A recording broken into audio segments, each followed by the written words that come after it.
మంగళగిరి నగరంలోని ఇందిరానగర్లో ఇటీవల కూల్చివేతకు గురైన శ్రీకృష్ణుని ఆలయ వివాదం సద్దుమణిగింది. తొలుత మంగళగిరిలోని శ్రీకృష్ణ దేవాలయ ప్రాంతాన్ని పరిశీలించేందుకు సిద్ధమైన భారత చైతన్య యువజన పార్టీ బీసీవై పార్టీ అధినేత బోడే రామచంద్ర యాదవ్ను మంగళగిరి నియోజకవర్గ యాదవ సామాజిక వర్గ ప్రముఖులు బీసీవై పార్టీ ఆంధ్రప్రదేశ్ రాష్ట్ర కార్యాలయంలో కలిసి పరిస్థితులను గురించి చర్చించిన అనంతరం విలేకరుల సమావేశం ఏర్పాటు చేసి వివరాలను మీడియాకు వెల్లడించారు.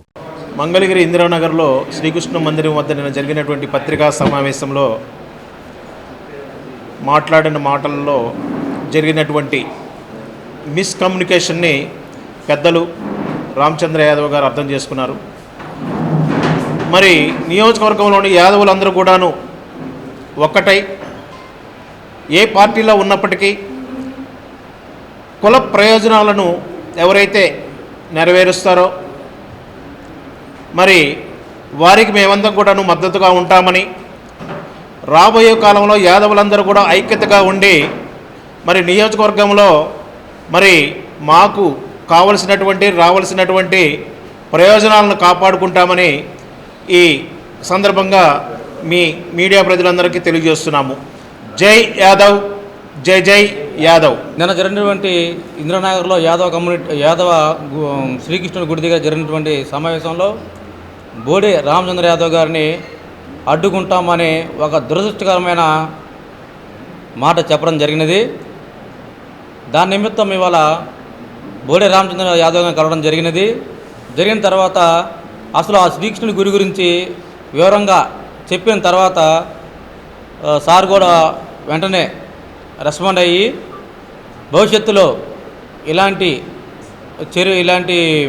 సంఘటన జరగకుండా యాదవులు మొత్తం ఐక్యంగా ఉండి ఇప్పుడు ఎక్కడైతే నారా లోకేష్ గారు నిర్మాణం చేపడుతున్నటువంటి శ్రీకృష్ణుని గుడి కూడా యథాతథంగా కొనసాగించి 2-3 నెలలు పూర్తి చేసి యాదవ సోదరులకి అప్పచెప్పవలసిందిగా సార్ కోరారు.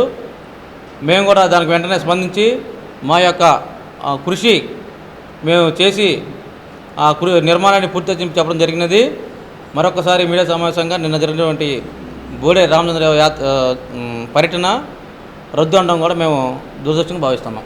నిన్న జరిగిన పత్రికా సమావేశంలో కొందరు ఈ కులపరంగా ఆయన వస్తాననే దానికి అడ్డుపడటానికి రావద్దు, ఆయన ఇక్కడికి వచ్చి సమస్య పెద్దదవుతుంది, ఇక్కడ సమస్యను మేమే పరిష్కరించుకుంటామని చెప్పడం జరిగింది.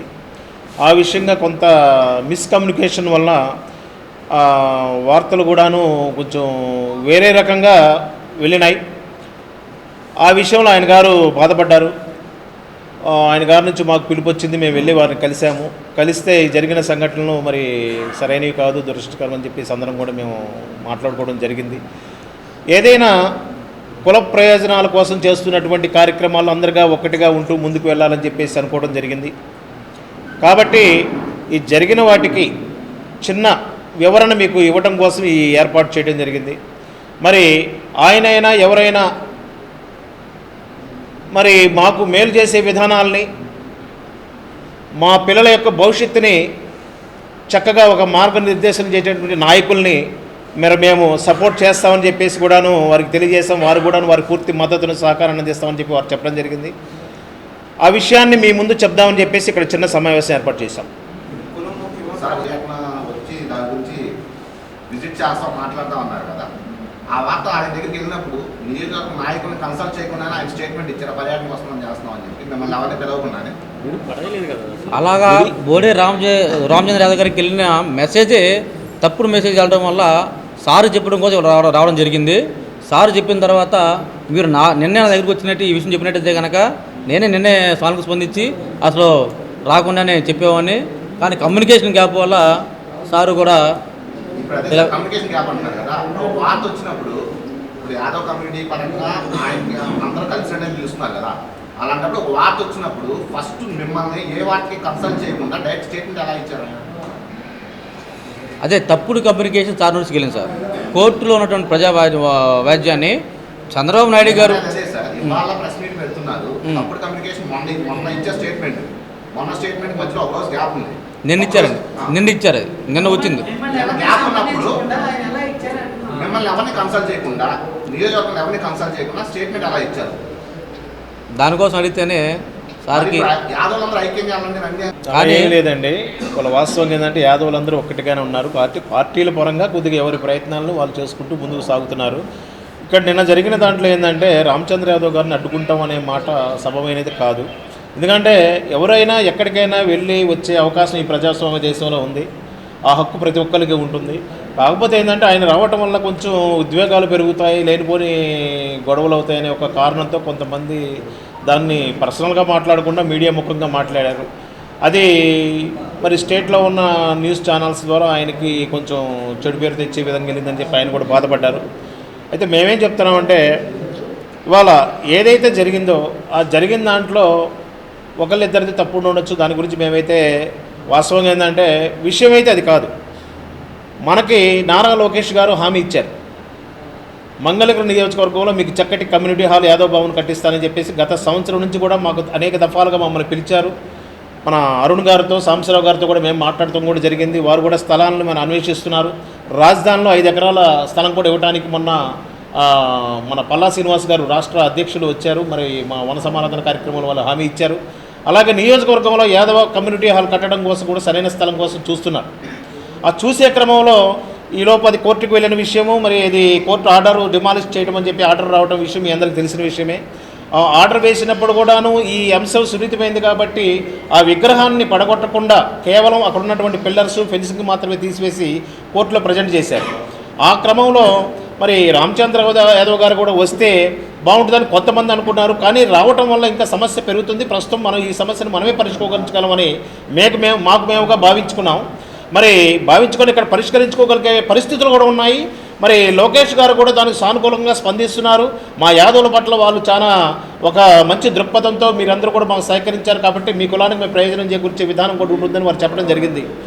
అందుకోసమే వీరు వస్తున్న సందర్భంలో కొన్ని మరి సమస్యలు వస్తాయని చెప్పేసి మాకు తెలిసిన వెంటనే మేము వారికి తెలియపరిచాము. రామచంద్రరావు గారు రండన్నా మాట్లాడుకుందామని చెప్పేసి వారు కూడాను పిలిచారు. మేము వారి దగ్గరికి వెళ్ళినప్పుడు ఇది మీడియా ముఖంగా వచ్చినట్టు వార్తల ద్వారా నేను కొంచెం నా మనోభావాలు ఇబ్బంది పడ్డాయని చెప్పేసి వారు కూడా చెప్పారు. దానికి మేము కూడా వారితో మాట్లాడి ఇది సరైన సందర్భం కాదు, మీరు మరొక్కసారి ఆ కృష్ణ మందిరం ద్వారకా నగర సెంటర్లో మళ్ళీ 2 సెంట్ల స్థలం నిర్మాణం చేసుకోబోతున్నాం. అందులో ఆ నిర్మాణం పూర్తయ్యే క్రమంలో వారు వస్తారు, గౌరవంగా చక్కగా అదంతా పరిశీలన చేస్తారు. వారు కూడా కొంత సహకారం ఇస్తారని చెప్పేసి హామీ ఇవ్వడం కూడా జరిగింది. కాబట్టి ఇదంతా చక్కటి సద్ప్రవాతంలో జరిగిందని చెప్పేసి మేము భావిస్తున్నాము. ఈ విషయాన్ని మీకు వివరణ ఇవ్వడం ద్వారా ప్రజలకు తెలుస్తుంది, ప్రజలు కూడా దీన్ని అర్థం చేసుకుంటారు. ఎలాంటి ఆవేశాలకు లోను కాకుండా, భావోద్వేగాలకు గురి కాకుండా చక్కగా అర్థం చేసుకుంటారనే ఉద్దేశంతో మీ ముందు ఈ విషయాన్ని తెలియపరచడానికి మిమ్మల్ని అందరినీ పిలవడం జరిగింది. ప్రతి జరిగే విషయంలో ఏదో మంగళగిరికి సంబంధించిన దాంట్లో ప్రతి దాంట్లో కూడా మీకు ఇంటిమేట్ చేసి మిమ్మల్ని కోఆర్డినేట్ చేసుకునే వెళ్ళారా రామచంద్రరావు గారు? యాక్చువల్గా మేము ఇంతకుముందు రామచంద్రరావు గారిని గౌరవపూర్వకంగా మాత్రమే కలిసాము. మొన్న వన సమారాధనకు ఆహ్వానించుకున్నాము. వారు కూడా వచ్చారు, చక్కటి సందేశాన్ని ఇచ్చారు.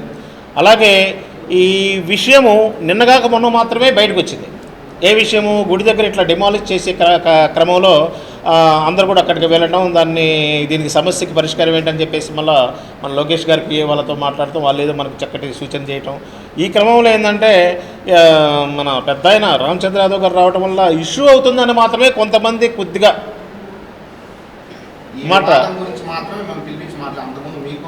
ఏం లేదు. వారికి ఎలాంటిది ఏం లేదు. మా యాదవుల ప్రయోజనాలు కాపాడి ఏ విషయంలో సరే అందరం కూడా ఒక్కటే ఒక సంఘటితంగా ఉంటూ ముందుకు వెళ్తాం.